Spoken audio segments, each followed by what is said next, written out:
But it's an honor to be here. Thanks to all of you for coming. I'm truly humbled by this experience. The Tour de France, arguably the world's most difficult athletic event. It's 21 days of racing, over 2,500 miles on some of the world's most punishing roads. It's like running a marathon every day for 3 weeks. I raced the Tour de France 8 times and put every ounce of energy into that race. But during those years, finish lines were not the only lines being crossed. Cycling had a dark side, a side I wasn't ready for, and one that pushed me over a line I thought I'd never cross. And once on the other side, there was no going back. It was the beginning of a double life, filled with secrets and lies that would destroy me from the inside long after I left the sport. Johnny Cash once said, "Lies have to be covered up, but truths can run around naked." This is my story about lies and the truth, and what happens when you compromise your values to chase a dream. How one bad decision can snowball into so many more. It's also about realizing that no matter how bad things get or how impossible a situation seems, there's always a way out. One night, after a tough week-long stage race in southern Spain, there I was in my hotel room, collapsed on my bed, physically depleted, completely exhausted. The team doctors knew I was hurting, and one of them, Pedro Celaya, came in to check on me. He was concerned and sympathetic, almost fatherly. He told me how hard I had worked, how much I had pushed through the pain, and how he admired that in me. He said I had to start taking care of my body, make myself healthier. Pedro always wore this fly fishing vest that had all these pockets.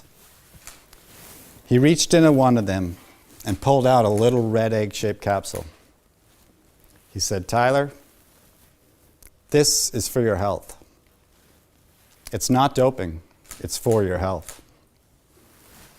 He handed me the capsule, and there I was, at the crossroads, in or out, yes or no.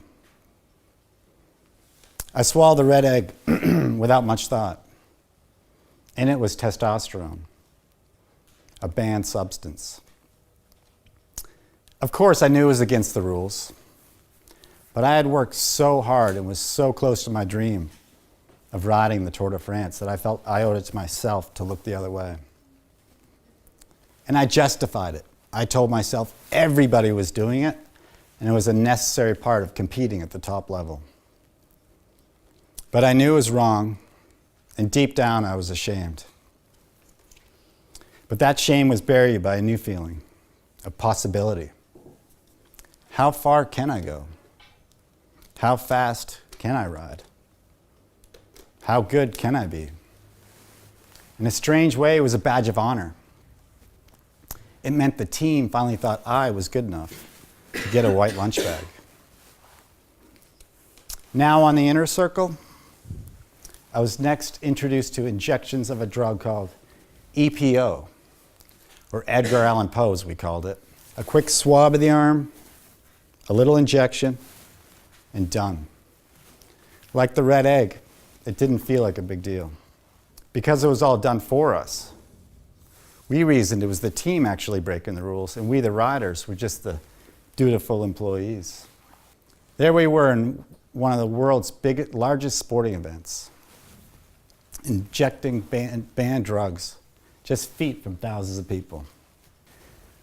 So there I was, at the top of the pack, cruising up and over the French Alps and Pyrenees, the Italian Dolomites, and the Belgian Ardennes, winning at the highest level in the most famous bike races in the world.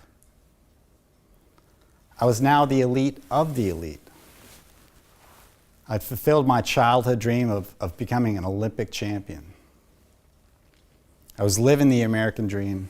My family was so proud. Invitations came rolling in. Ring the opening bell on Wall Street. Throw out the first pitch at a Red Sox game. Nationally televised interviews. These wins, these highs, these accomplishments should have made me feel like I was on top of the world. Yet my life was spinning out of control, and I worried more about getting caught than I did about winning. But what could I do? I'd already walked into the casino and rolled the dice. I was in over my head.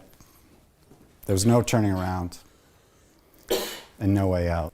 And then it all came to a screeching halt. It was the second week of the 2004 Tour of Spain. I was at the peak of my cycling career, and I got the news. I'd failed a drug test. So there was my opportunity, my moment to finally do the right thing. Tell the truth, take responsibility, leave all this behind, and start my life over again. Instead, with the pressure mounting, I lied. Professional cycling was a brotherhood. We lived by the omerta, a code of silence we all understood. We protected each other, we protected the system. Lying and denying was what I was supposed to do. You get caught, you say nothing, you take one for the team. That's how it was done. I received a 2-year suspension. For 14 years, I lied to everyone. During that time, I had 2 faces. One with the person everyone thought I was, and the other, the person I knew I was, a doper and a liar who was unraveling on the inside. I dealt with depression, I abused alcohol, I had suicidal thoughts, and feelings of self-hate that never went away. I was alone and a prisoner of my decisions. 6 years after I rode my last Tour de France, a subpoena arrived at my front door. There was a federal investigation underway into Lance Armstrong and the U.S. Postal Service cycling team. I was ordered to testify in front of a grand jury. When I walked into that Los Angeles courtroom, I knew what I had to do. From the very first question, the truth came pouring out, and for the next 7 hours, I unloaded more than a decade of lies. The more I talked, the more I realized I had spent the last 14 years protecting a culture that was never worth protecting. In the end, the truth saved me.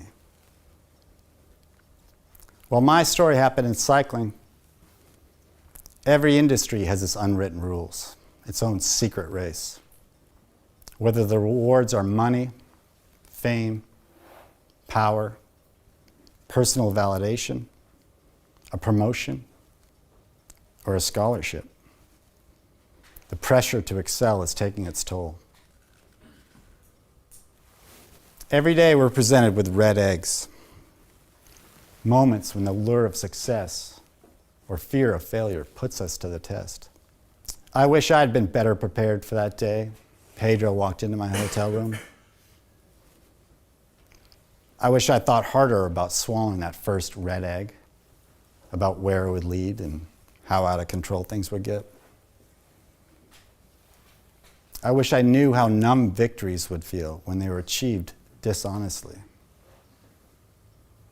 And I wish I knew then that giving back an Olympic gold medal would feel better than winning it. Thank you.